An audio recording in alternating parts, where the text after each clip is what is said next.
Allez, on va passer à l'atelier de C'est mieux le matin. On bricole tous les vendredis avec Frédéric Avril qui aujourd'hui a décidé de nous parler. C'est la journée, hein, vous l'avez remarqué, des enduits écolos. Oui, tout à fait. Alors, je ne vous ai pas amené des plantes, mais plutôt des minerais.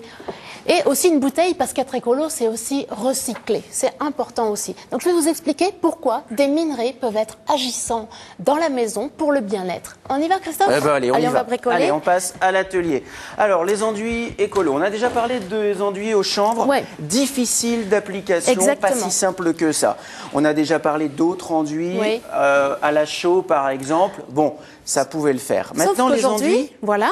Là, ce sont des enduits, vous allez le dire, modernes. C'est-à-dire que vous n'avez pas à les fabriquer vous-même. Ils sont tout faits. Ils sont déjà prêts? Oui, tout à fait. Vous nous expliquez tout ça? La base Allez, vous avez de chez Base. Allez, 4 minutes pour vous dire déjà que l'argile, c'est le plus écolo puisqu'on le trouve sur toute la planète. Associé de sable, c'est un enduit génial pour la maison, puisqu'il absorbe l'humidité de la maison. Ça veut dire qu'il y a un échange d'air et d'eau à travers le mur. Et ça, c'est très important, car c'est comme ça qu'on va travailler avec des principes actifs. Alors, pourquoi? Déjà, l'argile. La régulation d'eau est importante. C'est 85% d'humidité qu'elle peut absorber et vous restituer quand il y a moins d'humidité dans l'air. Ça joue un rôle aussi d'isolant et ça régule l'humidité dans la maison. Pas mal ça pour les plantes, les garçons. Alors cet échange d'eau et d'air, il est intéressant parce qu'après, sur d'autres types d'enduits où on va avoir rajouté, par exemple, du quartz, le quartz, pour le rendre plus solide. Non, pas alors. Ah non, je croyais. Oui, le sable, c'est de la silice, c'est pas loin du quartz, ça rend solide, c'est vrai. Mais après, il y a certains minéraux qui ont vraiment des propriétés particulières. Ce quartz qui a été ajouté dans cet enduit, il a la particularité d'être antibactérien.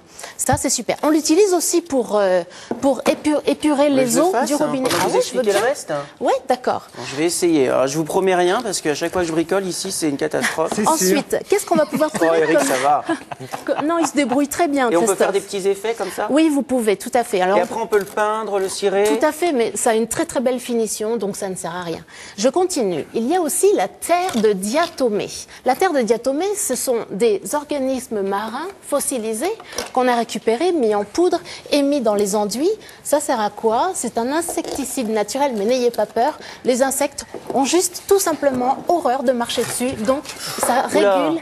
Celui-là, il tient moins bien. L'argile est plus difficile d'application. Ah ouais.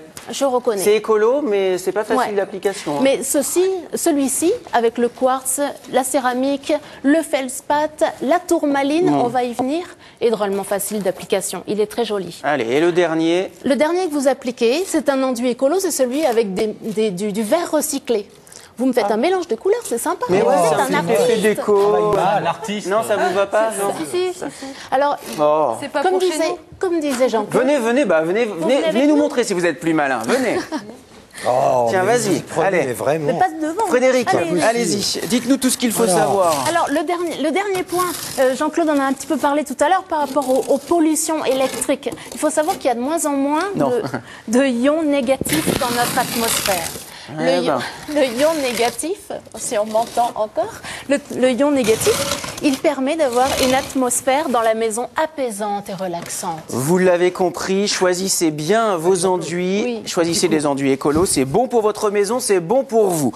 On va tout de suite accueillir Nathalie qui habite Guéret. Bonjour Nathalie. Bonjour. Oula, vous avez la pêche. J'entends ça va super bien. On a survolé ensemble Mata, de la Creuse, on est allé en Charente-Maritime ensemble. Quel est le nom de la rivière qui traverse Mata? L'Antenne. Et vous avez entièrement raison Nathalie. Je suis très heureux de vous offrir les 2 livres qu'on vous a présentés en début d'émission. Et puis parce que c'est vendredi, on vous mettra un petit cadeau en plus, d'accord? C'est gentil, merci. Restez avec nous dans quelques instants côté cuisine avec Karine Egon, évidemment. Bonne journée du côté de Guéret, Christelle. Si, Merci beaucoup. Soyez au rendez-vous lundi à partir de 10h20.